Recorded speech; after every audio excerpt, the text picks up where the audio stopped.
Ito na nga mga banatero, sa dito tayo ngayon para kausapin po ang man of the week. Talagang malupit na malupit dahil sa nangyari ho ditong Sunday. Ngayon Tuesday. Mainit na mainit pa rin po.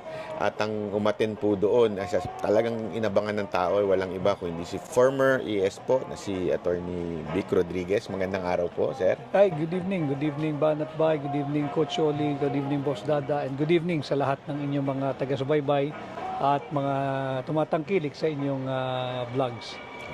Sir, umpisa na natin. Unang tanong, bakit kayo naandun? Ano ba ang nasa isip ninyo at umaten kayo doon sa Leaders Forum na yun? I was in Davao because like the Davaoenos and Davao City and most of the Filipinos and like the three of you, because I am not for sale. At kailangan nating labanan yung ginagawang paglalapastangan sa ating saligang batas. Marami nagtanong sa akin, bakit sa Davao, yung ba'y politika? Siyempre maglalabasan yung mga trolls, yung mga kanya-kanyang media operators ng tinamaang grupo. At pinapalabas, ito raw ay away lamang ng dalawang pamilya. Maling-mali yun. Masyado talagang linalapastangan ang katalinuhan ng Pilipino. Walang away political dito. Ang pinag-uusapan dito, yung paglapastangan sa ating saligang batas sa pamamagitan ng pagsubo sa mga ordinaryong mamamayan ng bastardong People's Initiative. And I was in Davao kasi po sa Davao nagsimula itong Leaders Forum at movement to go head-on against this fake, deceptive, tyrannical, and graft-ridden People's Initiative. So sinabi nyo nagsimula. Meron ba itong kasunod? Part of the Leaders Forum, yung tinatawag na way forward, ay iikot sa buong bansa at gigisingin ang mga Pilipino na wag nating pahintulutan itong ginagawang pambabalahura sa ating saligang batas. Alam ninyo, mga kababayan, ngayon yang meron tayong gumaganang saligang batas, nandyan sa section Article 3 rather, ang ating Bill of Rights. Ramdam mo ang takot Ang mainstream media, walang ibinabalitang mga halos totoong balita. Buti nga ang social media, tinatawag nilang new media nandyan kayo Diba? Gumagana pa yung ating fully operational, fully existing ang ating saligang batas. At nariyan pa yung ating Bill of Rights. Pag sinuko natin ito at pumayag tayo at sang-ayunan natin yung ginagawa nilang paglalapastangan sa saligang batas, hindi na nila ibabalik yung mga karapatang yan na nakasaad sa ating saligang batas. Kaya huwag tayong pumayag. Pero ito, di ba, parang ang dating is, yung mga nangyari noon, it's because of this PI. Ito na nga, sinuspend na nga ng COMELEC. Hindi pa ba kayo titigil? Wala na, suspendido na Thank you for asking that. And dapat malaman ng ating mga mamamayan yung pagsuspindi ng Commission on Elections. Sa tingin ko, ang aking personal na analysis at pananaw, parte ito ng kanilang plano na pag tayo'y nabulilyaso, Chairman George Garcia, itigil mo pansamantala or indefinitely yung pagproseso ng People's Initiative. Unang-una, nalalaman ito ng chairman ng COMELEC, hindi mo dapat sinimulan ang pagproseso ng mga pag-validate ng pirma. Hindi mo dapat inutusan ang mga kawani ng COMELEC na i-verify yung mga pirma. Bakit? As early as 1997, meron ng permanent TRO ang Korte Suprema doon sa kasong inihain ni dating Senadora Miriam Defensor Santiago. Malinaw ang ruling ng Korte Suprema doon. The COMELEC is prohibited from entertaining any petition on initiative on amendments to the Constitution until an enabling law is passed by Congress. Malinaw yun. Ngayon, kung hindi mo alam yan, mas may problema rin tayo. Chairman ka ng COMELEC Hindi mo alam itong batas na ito. It's a law because it's a jurisprudence. It's a decision by the Supreme Court. So you cannot feign ignorance. So may nilalabag si COMELEC chairman Labag na sa labag. tingin mo? Labag na labag. Makikita pa natin. At marami siyang paglabag. Itong ginawang insertion na 70 plus billion pesos sa pondo ng COMELEC. Walang hindi dumaan sa committee hearings yan. Hindi rin dimaan sa plenary yan. Yan ay isiningit during the bicameral conference committee meeting at nagkaroon sila ng karagdagang 70 billion pesos. Ito raw ay gagamitin para sa mga plebisito. Kasama na dyan yung initiative and referendum.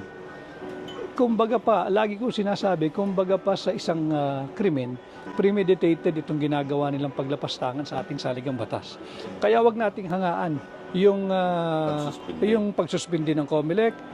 Kaya nyo sinuspindi dahil unang-una sumipa na at nagising na ang sambayan ng Pilipino. Natauhan at yun nga, hindi kami for sale.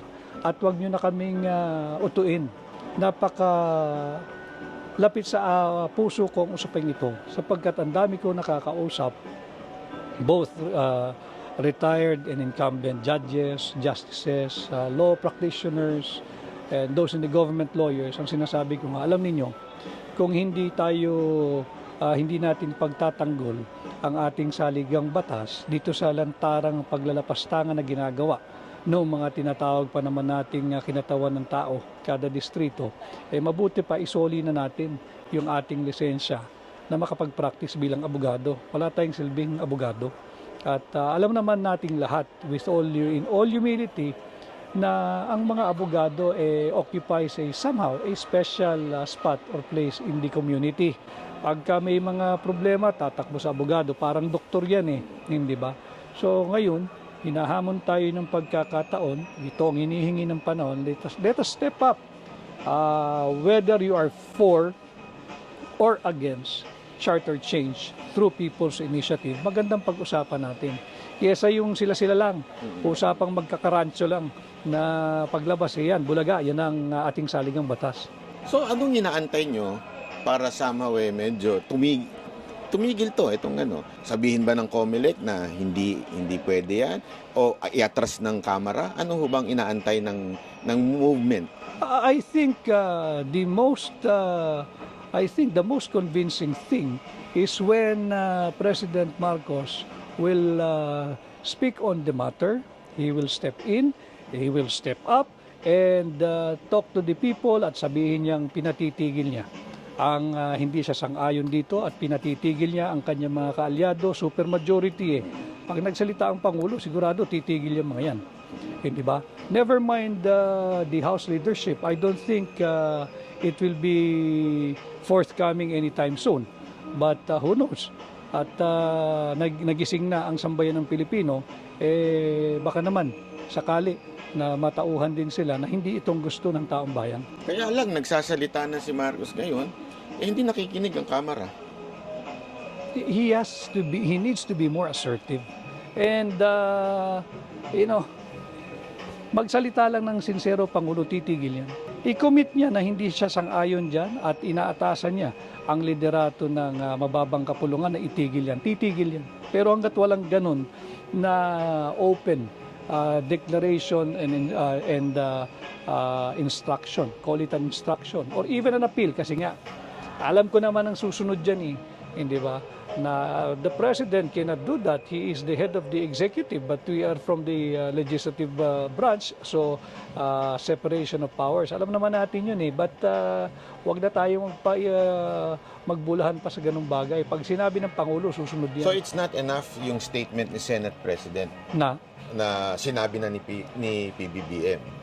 Kailangan talagang siya ang magsalita. Kinakailangan. Para sa akin bilang isang mamamayang Pilipino, yun ang inaasahan ko sa Pangulo ng bansang Pilipinas. So do you think tama yung sinasabi ni dating Pangulong Duterte na itong People's Initiative is walang iba kundi ang asawa niya at saka si Speaker Romualdez? I can speak of that whether it's yung asawa niya. Yung topic lang natin na charter change, basta ang akin, basta pagka gusto mong patigilin yan, titigil yan. Once you assert your presidency at sabi mong itigil nyo yan, hindi yan ang kinakailangan ng bansa natin ngayon. Look, today is, yesterday or today, nag-increase na magkano yung gasolina at ang presyo ng diesel, magkano na ang palitan ng piso at dolyar. Ito ba ang makakapagbigay ng pagkain sa lamesa ng bawat pamilyang Pilipino? Charter change ba? O ito ang magbibigay ng mas mahigit na pagkain at masasarap na inumin sa mesa ng mga nagtutulak ng Huwad na People's Initiative? Importante yung ordinaryong Juan, yung interes nila ang ating atupagin, hindi yung interes ng iilan na gahaman sa kapangyarihan na ang gusto lamang ay mapanatili yung kanilang sarili, yung kanilang pamilya, yung kanilang angkan sa kapangyarihan. Pero sir, do you think kaya hindi nagsasalita si Marcos about this? He's too weak? Kailangan maging assertive siya. Kailangan mas may umpag, mas may impact yung kanyang pagiging Pangulo at pag-utos sa kanyang mga kaalyado. Supermajority, laging binibida yan. Supermajority, ang bilis magpasa ng panukalang batas sa House, sa Senado, pag sinabing ganyan. Oh, this is the time. Pero may nagtatanong din na baka naman in reality, nasa kanya yung command.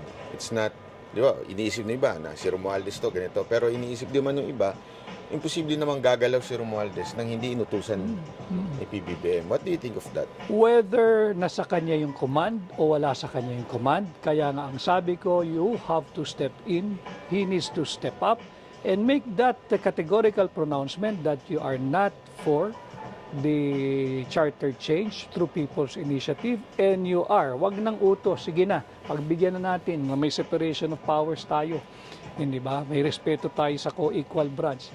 You make an appeal. As your president,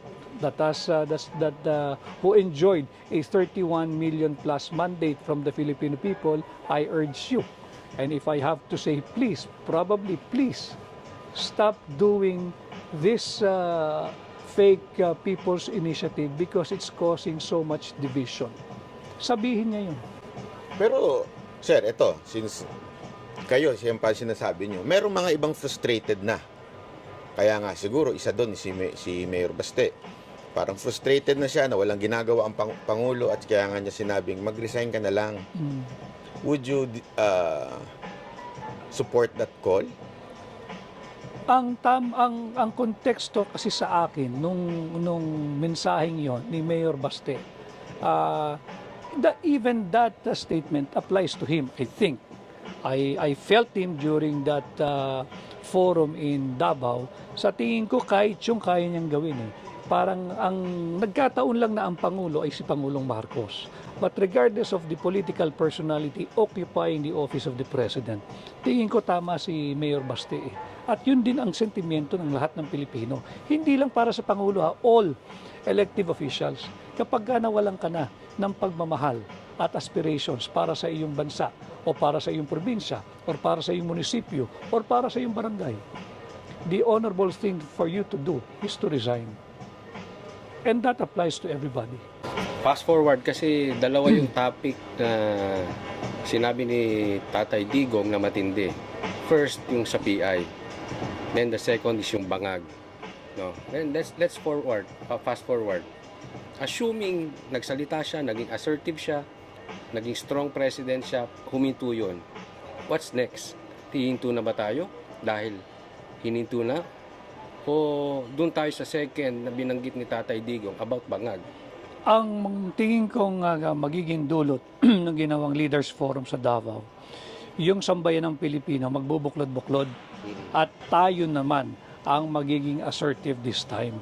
Dahil siguro binigyan ng benefit of the doubt, napakalaki ng mandato, 1 taon, sa kalahating taon, at yan na nga, nagkakagulo na, nagkakawatak-watak na.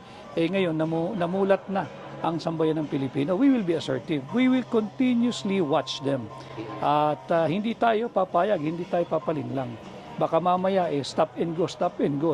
Pagka nalingat, ilulusot na naman. So we will be more assertive, and maganda yun. Dahil yan naman ang essence ng demokrasya, di ba?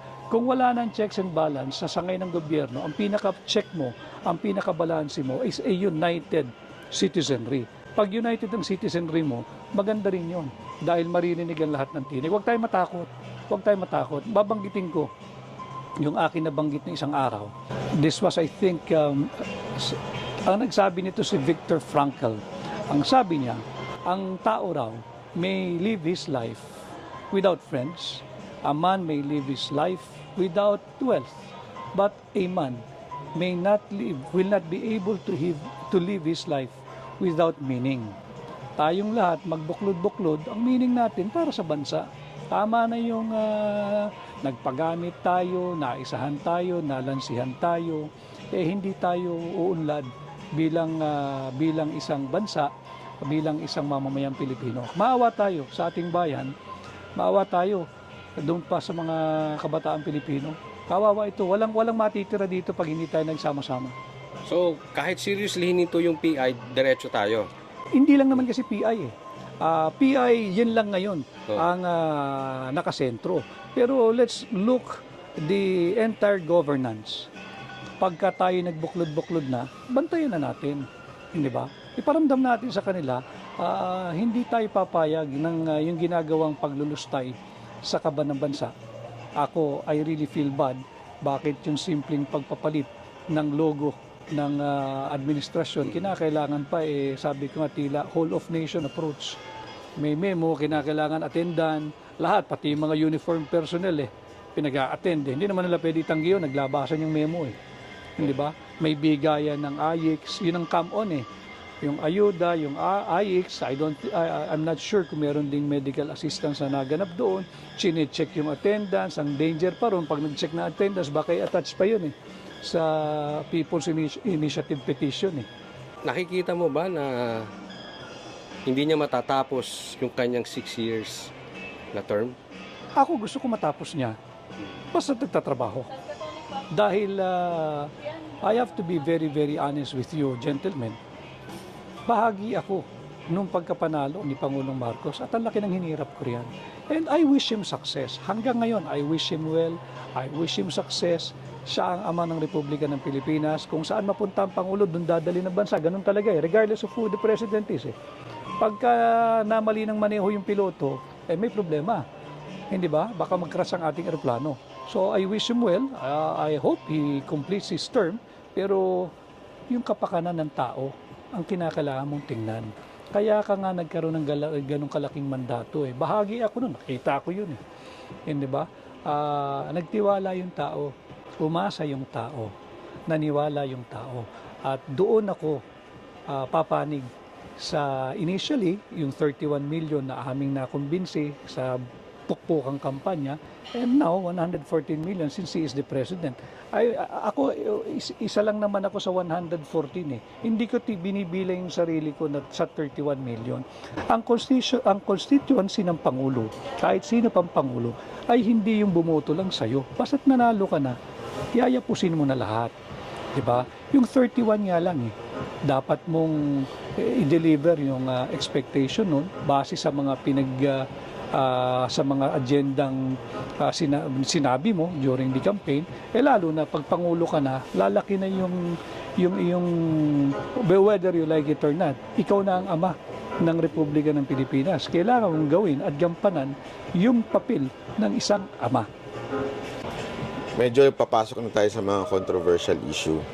Kasi isa sa mga controversial issue is yung video na may mga nagbibintang pa nga na kayo daw ang source ng video na sinasabi ni Maharlika na ang issue daw is kayo ang nag-feed kay Maharlika.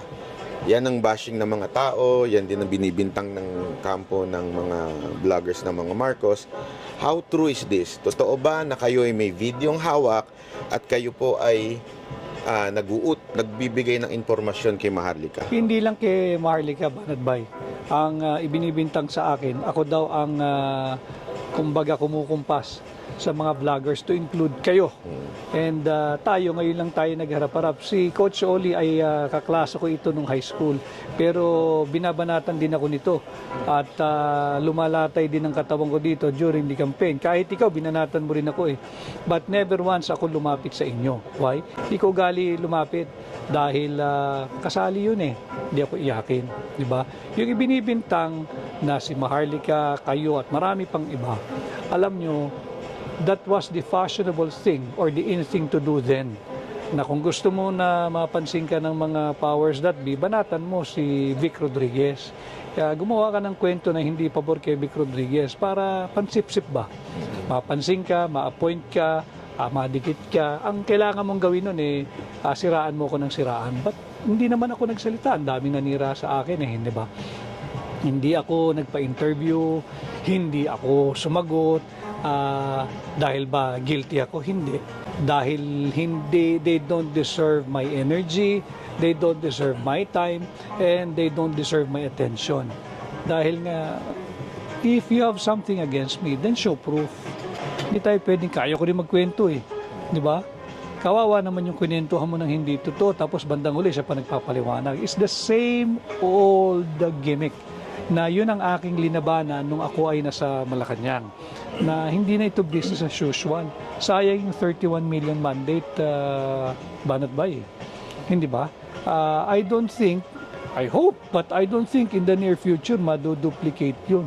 Kung maduplicate, di mainam. At kung sino man makaduplicate nun, dapat yung nangyayari ngayon should be taken as a lesson learned na from the get-go dapat pukpok na tayo. Huwag natin biguin yung expectation ng mga taong bumoto sa atin. At hindi na lang yun.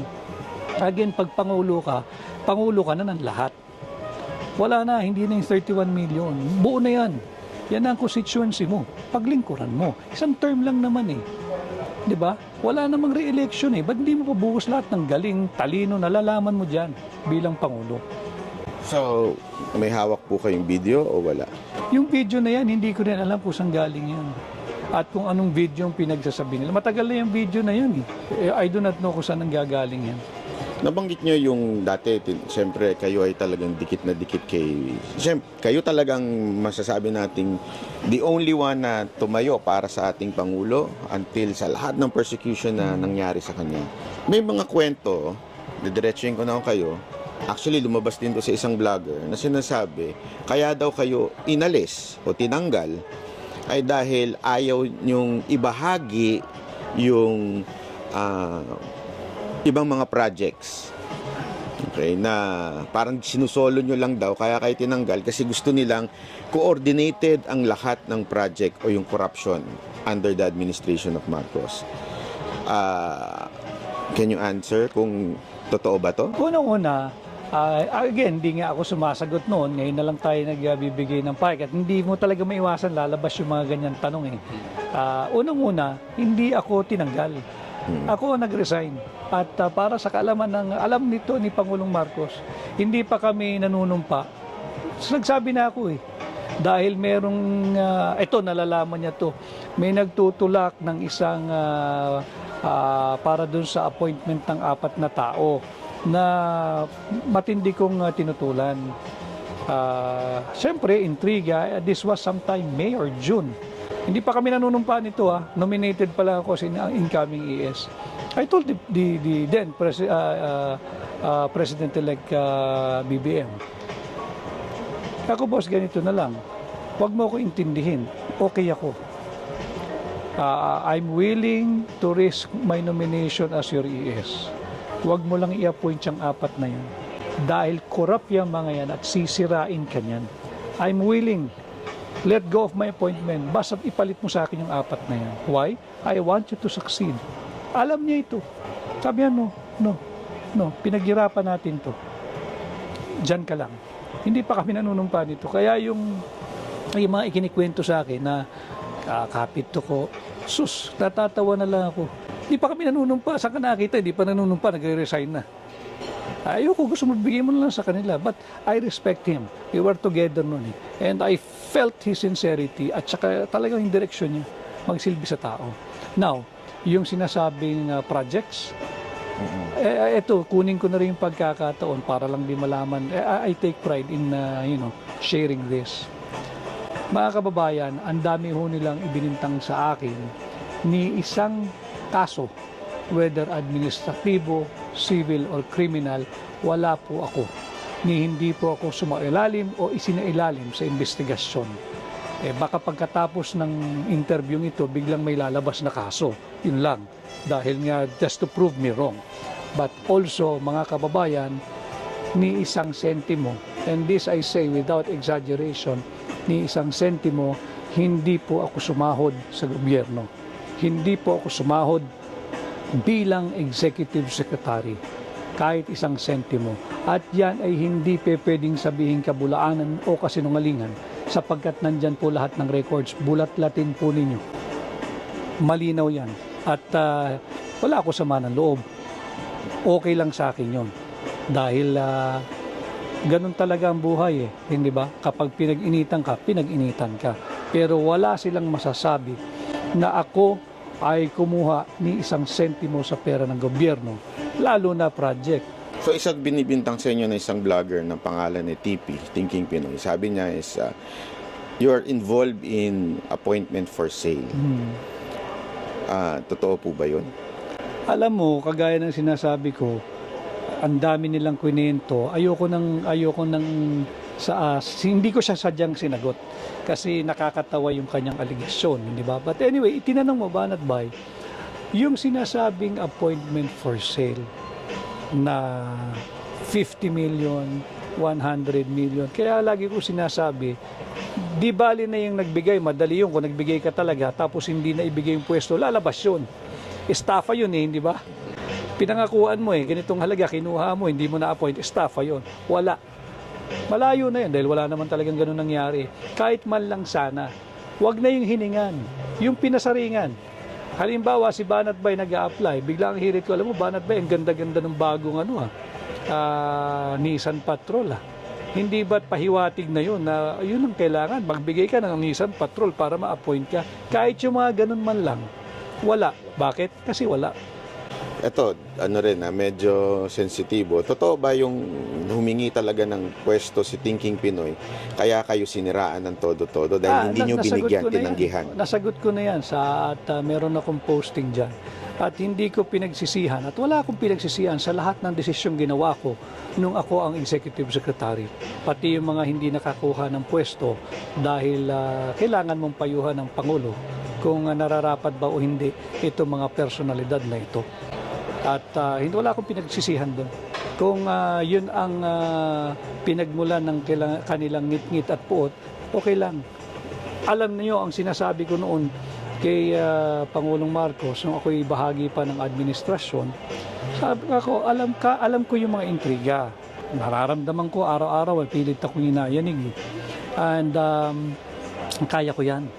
Kaya ko yung intriga, kaya ko yung galit ng mga hindi na-appoint, gusto magpa-appoint, gusto ng kontrata, kaya ko yung mura nila, di ba? Baliwala sa akin yun. Lalagyan ko lang naman ng pantakip yung tenga ko, hindi ko maririnig yun eh, di ba? Tsaka hindi ako apektado sa ganun. Ang hindi ko kakayanin, pag ang nagmumura na sa akin at sa'yo ay yung 31 million at yung 114 million Pilipino kasi binibigo natin.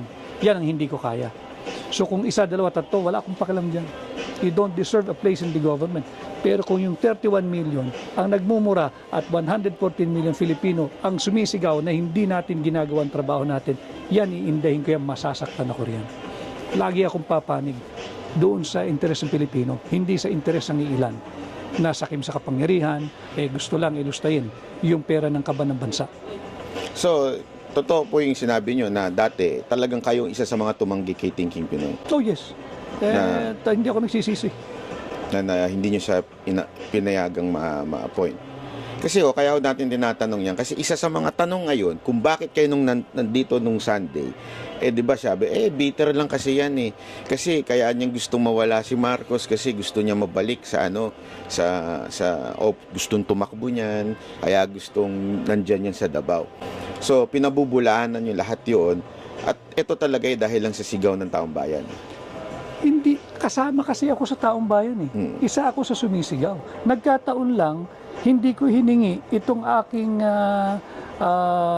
spot ngayon sa mga nangyayari. Hindi ko sinabing, sasama ako dyan, gawin nyo akong leader ng ganito. Hindi. Isa ako sa kagaya ninyong sumisigaw dahil lantaran yung paglalapastangan sa saligang batas. At lantaran din yung paglulustay nila sa pera ng bansa. Karapatan ko yun bilang Pilipino and nobody can question my presence there. Simply because, again, I am not for sale. At yung sinasabing bitter, sabihin mong bitter, dahil hindi ninyo tinutupad yung pinangako namin. Hindi nila, wala naman sila sa tabi namin ni Pangulong Bongbong noon eh. Kaming dalawa lang ni BBM eh. Hindi ninyo tinutupad yung mga magagandang pananalita na binitawan natin sa tao. At ako mismo, malaking bahagi ako kung bakit nakakumbinsi kami na nararapat at karapat dapat na Pangulo ng Pilipinas si Pangulong Marcos. Bitter ako? Yes, sapagkat naghahanap yung sambayan ng Pilipino ng leader. Kailangan may leader tayo. And I will always side with the Filipino people. I can feel yung sincerity ninyo in saying that Marcos is a good man. Kitang-kita ko na talagang sa inyo, talagang mabuting tao ito. Pero what went wrong? I do not know. Si BBM, mabait na tao talaga. And this coming from my personal dealings with him. Mabait si Bongbong. Mababait, mababa ang loob. At dala-dala niya yan all the time. Kampanya nung formative years of his administration. But siguro nga, kinakailangan niya mas maging assertive. And wala na ako ron, and ako'y ordinaryong tao na lang. But bilang Pilipino, syempre umaasa ako na yung Pangulo ko mas magiging assertive. And do I get hurt hearing all of these negative things about him? Of course. Kaibigan ko yan eh. Hindi Sa ba? tingin niyo, boss, siya ay minamanipulate ng mga taong nasa paligid niya? Maraming tao ron. Kasi this is the same thing what happened to the late President Cory Aquino. Maraming, Na they're saying, okay naman siya kaya lang, hindi niya kaya yung mga nasa paligid niya. Is pero it the same situation? Hindi rason yun. Ang sinasabi ko, mabait si Pangulong Marcos personally. Pero malinaw din sa akin, pag naging Pangulo ka na, hindi ka na yung mabait na Bongbong Marcos. Pangulo ka na eh. And as President, you will be confronted every day to make and do a hard decision. You have to be committed na kaya mong gawin yun. Hindi ka na yung kaibigan tayo. Yung kaibigan mo naman, dapat maunawaan yun. Hindi na ikaw yung civilian na napunta dyan. Ikaw ay presidente na. At ang pinag-uusapan natin dito, hindi na yung future mo lamang. Tangan-tangan mo, nasa balikat mo, yung kinabukasan ng mamamayang Pilipino. Doon pumapasok sa tamang konteksto yung sinabi ni Mayor Baste. And again, that cuts all, across all positions. Pag wala ka ng love and aspiration doon sa iyong dapat pinagsisilbihan, it's time to go. Ayun po, Attorney Vic, magandang gabi sa iyo. Yung sinabi mo kasi na si President BBM mabait at kapag ikaw ay presidente na, dapat ang maging priority mo na is yung bayan. And as a person, dapat magbago na rin yung mo. Magbago na rin yung iyong mga gawi, kilos, lahat. Ngayon, hindi niyo po siya na-prepare for that. I mean, hindi ba niya ini-expect o sa sobrang lakas ng chances niyo, no, taas ng chances niyo na manalo.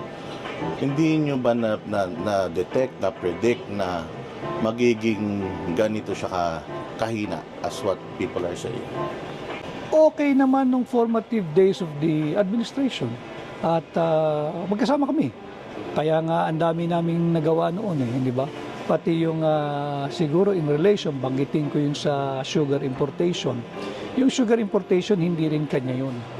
It was the sugar order that was involved in, sugar order number 3 or 4, I forgot now. Napirmahan yun, panahon pa ni dating Pangulong Duterte. Tama yung nakalagay doon 300,000 metric tons of sugar.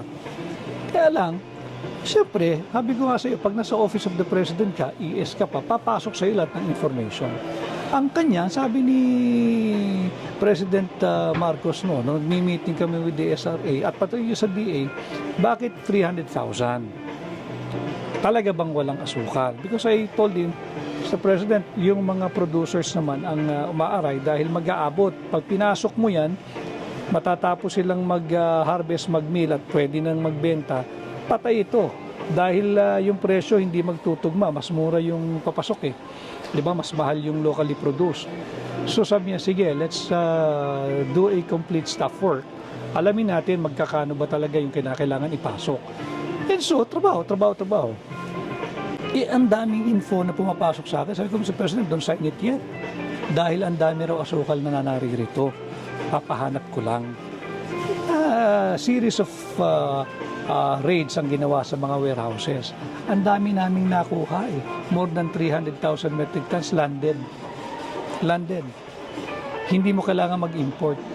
So sabi ko, boss, itong 300 na to, gigisa ka sa sarili mong mantika. Nandito na pala yung mga yan. Hinord, yung iba smuggled. Sabi, bakit di nila i-release? Mahirapan sila mag-release kasi ang drama nila may shortage. Pag linabas mo bigla yan, nang wala pang napipirmang sugar order, di may pinanggalingan yan. Either smuggled yan o hoarding yan.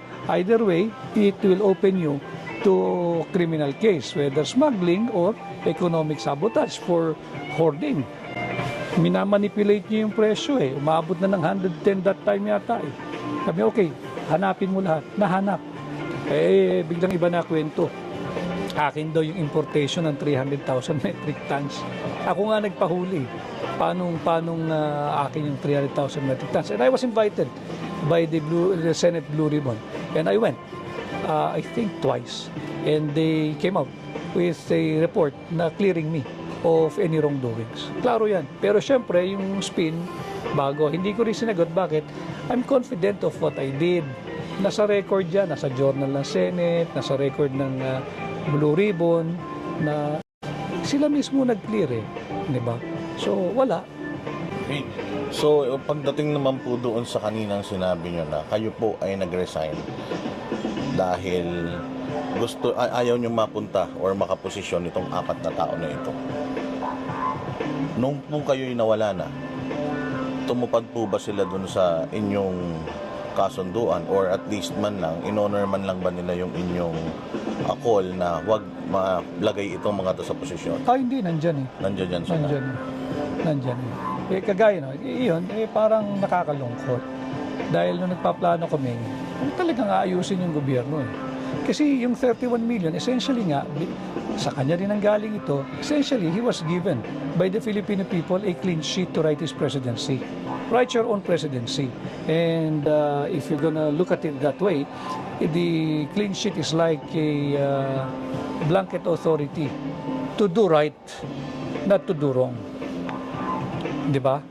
Na you act with justice at hindi ka dapat mang-oppress at isulong mo yung ikabubuti ng bansa mo at ng mamamayang Pilipino, hindi doon sa interes ng ilang negosyante, politiko o kamag-anak o kaibigan.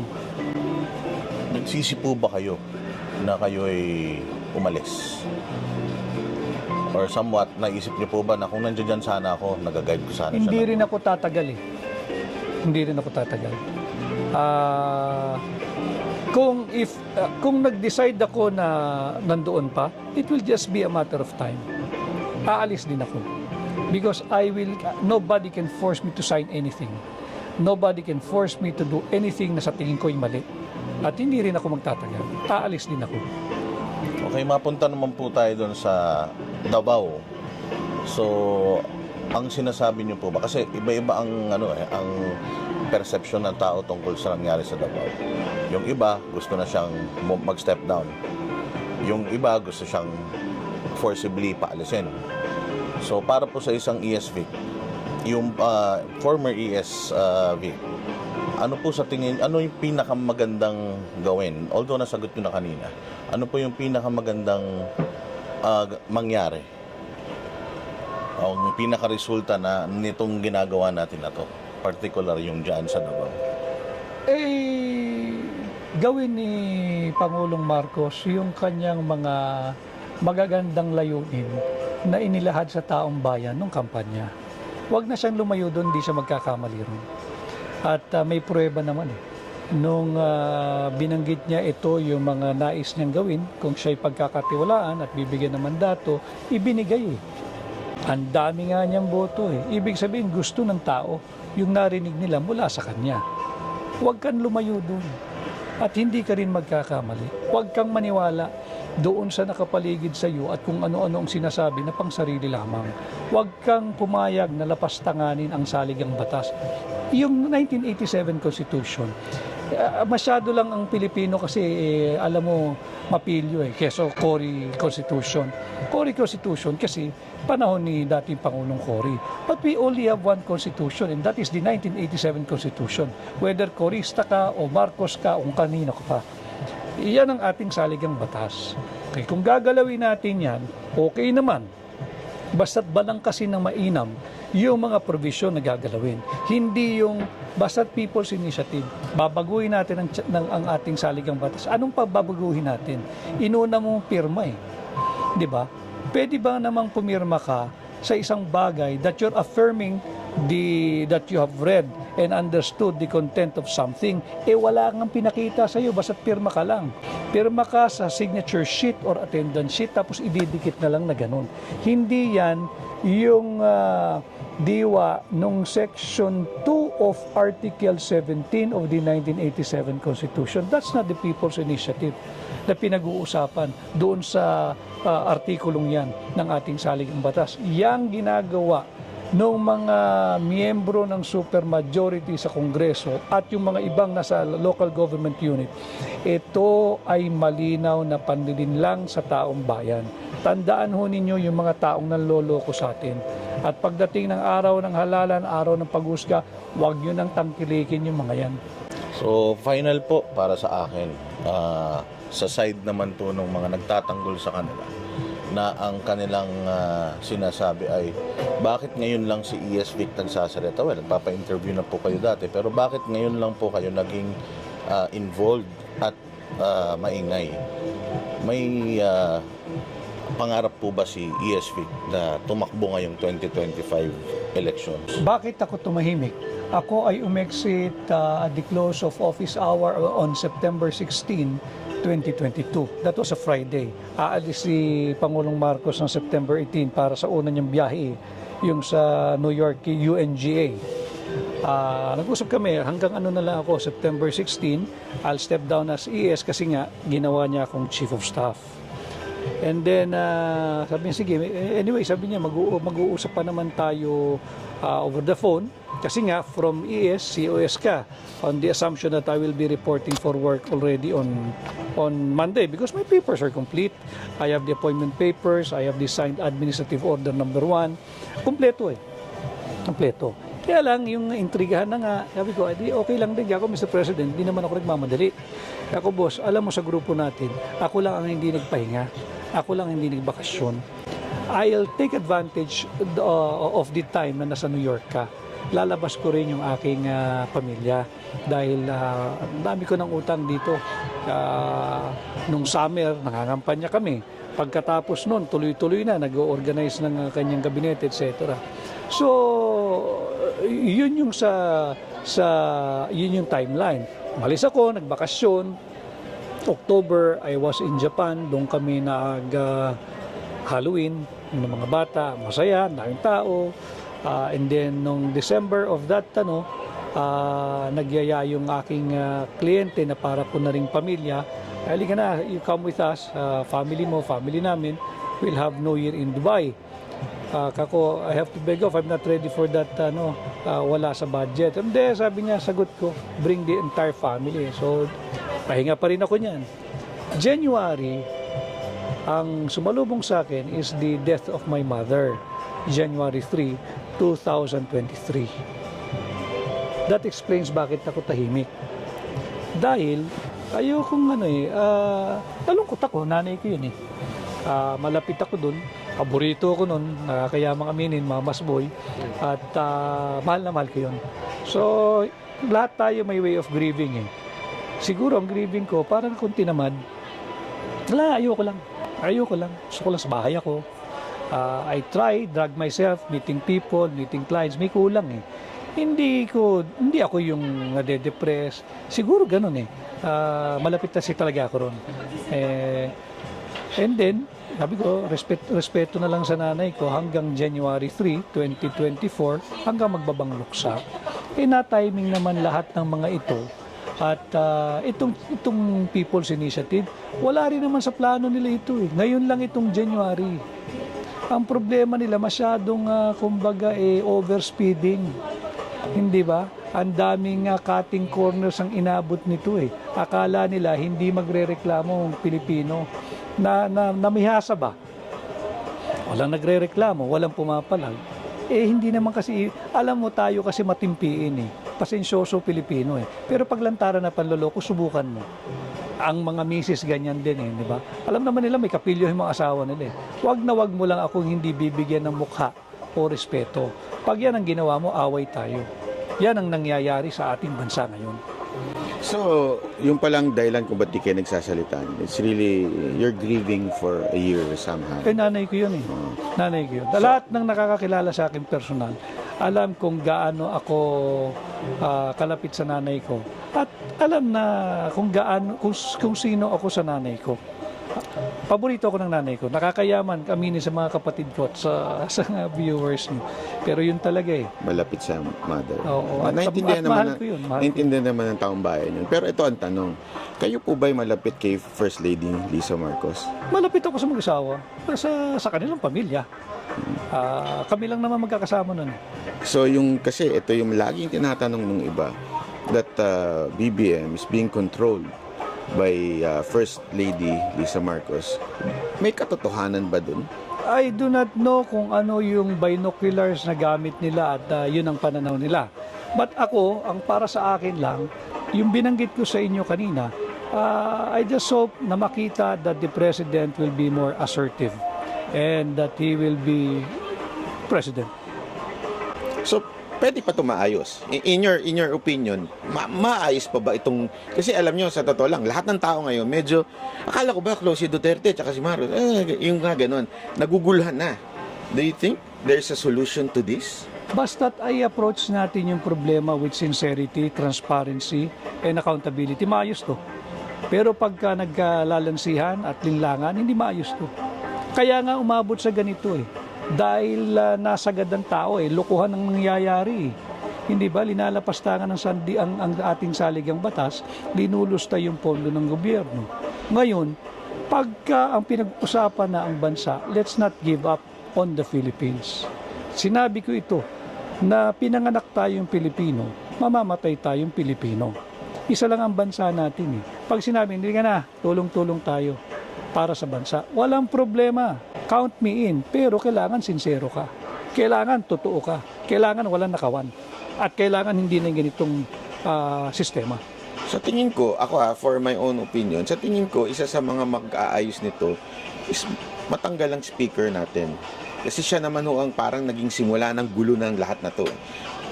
Do you think it would help kung si Speaker Romualdez umupo muna, medyo magpahinga na lang muna to show? Baka makatulong.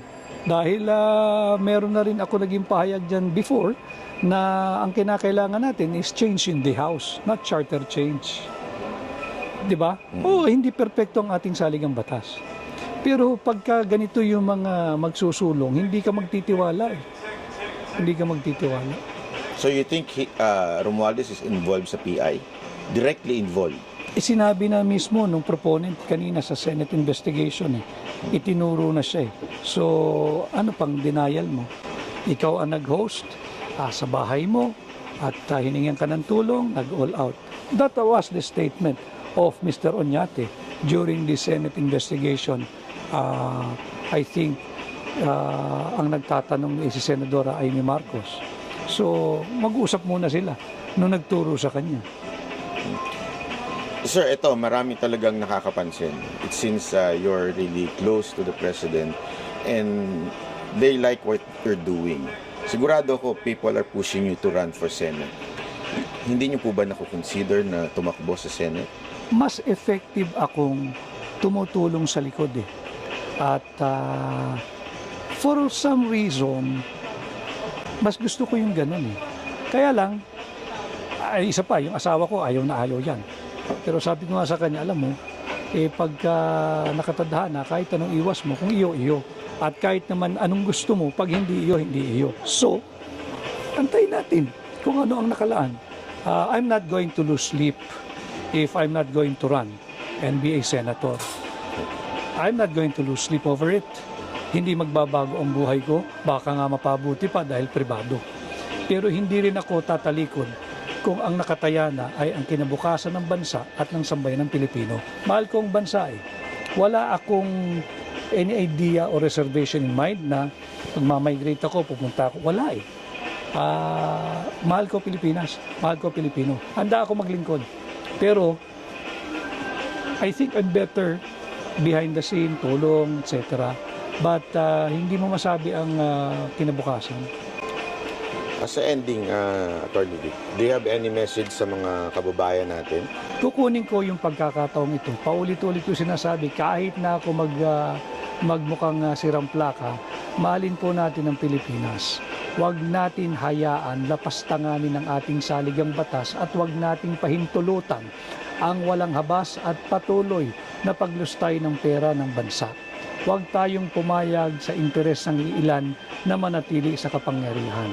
Alam po ninyo, buhay ang demokrasya, nakita naman natin, nakakatapos lang natin ang halalan. Kung ikaw ay may ambisyon na maging Pangulo, bukas naman ang 2028 election, lumaban tayo ng patas at parehas. At kapag hindi ka pinalad at hindi ka tinangkilik ng tao, or sa tingin mo this early, hindi ka papalarin at talagang hindi ka tatangkilikin ng sambayan ng Pilipino, huwag nyo namang guluhin ang ating bansa at lapastanganin ang saligang batas dahil lamang sa inyong personal na ambisyon at layunin na mapanatili ang inyong sarili, ang inyong angkan, ang inyong pamilya at mga kaibigan sa kapangyarihan. Let us defend the Constitution. Let us protect the Constitution. And we, the Filipinos, are not for sale.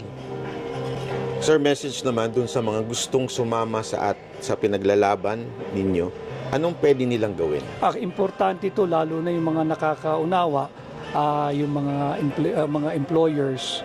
Importante ito, naturuan ninyo yung inyong mga empleyado, yung mga masters of the house, yung ating mga kasambahay na huwag pipirma, huwag tayong magpapalansi. At nananawagan din ako kasi ang tirada nila, barangay level ang bilis lang kunin ng 3% per district Hindi ba? Nananawagan ako sa mga bagong halal pa lang kayo na punong barangay, pagmamahal po sa bansa. Huwag yung tayong basta't susunod blindly or blind obedience dito sa mga makapangyarihang mga tao na ang layunin lang ay mapanatili ang kanilang sarili sa kapangyarihan. Tatandaan po ninyo, kung kayo nga ngayon ay nakakaramdam ng takot, buhay ang ating saligang batas. Meron tayong karapatan, nandyan ang Bill of Rights sa Article 3 ng ating Constitution. Pag pumayag tayo na lapastanganin ang ating saligang batas, pati ang ating mga karapatan na nakalahad sa Bill of Rights ang ating saligang batas, mawawala po yan, and trust me, hindi nila ibabalik sa atin yan. So, Panghuli, ano po ang mensahe nyo sa inyong kaibigan, sa ating Pangulo, President Marcos? Bilang Pilipino na lang, ayoko naman mag-assume na kaibigan. Sa akin, kaibigan ko siya. But bilang Pilipino, ako'y nananawagan sa Ama ng Republika ng Pilipinas, kay Pangulong Bongbong Marcos, Ginoong Pangulo, patigilin niyo na po itong gulong ito. And step up. You have to step up, you have to step in, you have to be more assertive. Assert your presidency, you're being the president. Kausapin nyo. Itong mga, kilala nyo naman yung mga ilang politikong yan At kaming mga sambayan ng Pilipino ay nagmamatsyag, Ginoong Pangulo. Ang inaantay namin ay makipag-usap kayo sa sambayan ng Pilipino. Andyan ang medium ninyo, nandyan ang TV, nandyan ang radyo.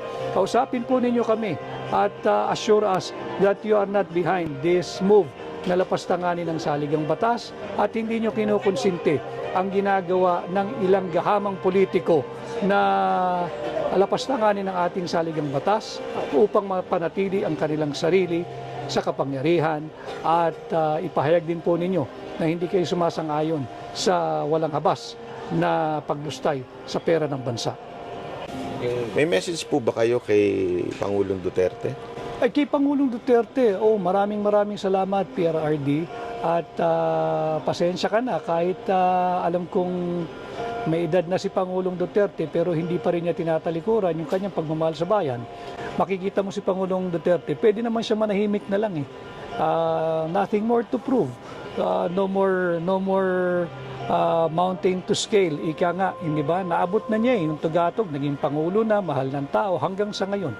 Pero hindi rin siya siguro makatulog pag alam niyang linalapastangan na yung saligang batas at may tangkang talaga naman baguhin yung sistema ng ating pamahalaan just to benefit very few, a handful of politicians desirous of perpetuating themselves or himself into power until God knows when.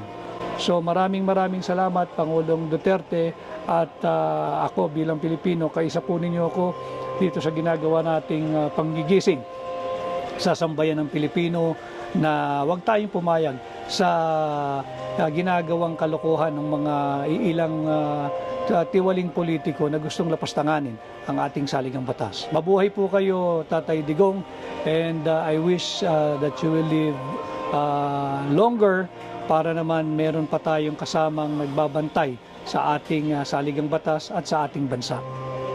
Maraming salamat po sa ngalan po ni Boss Dada, ni Coach Oli. Ako po si Banat Bay, mahalin po natin ang Pilipinas.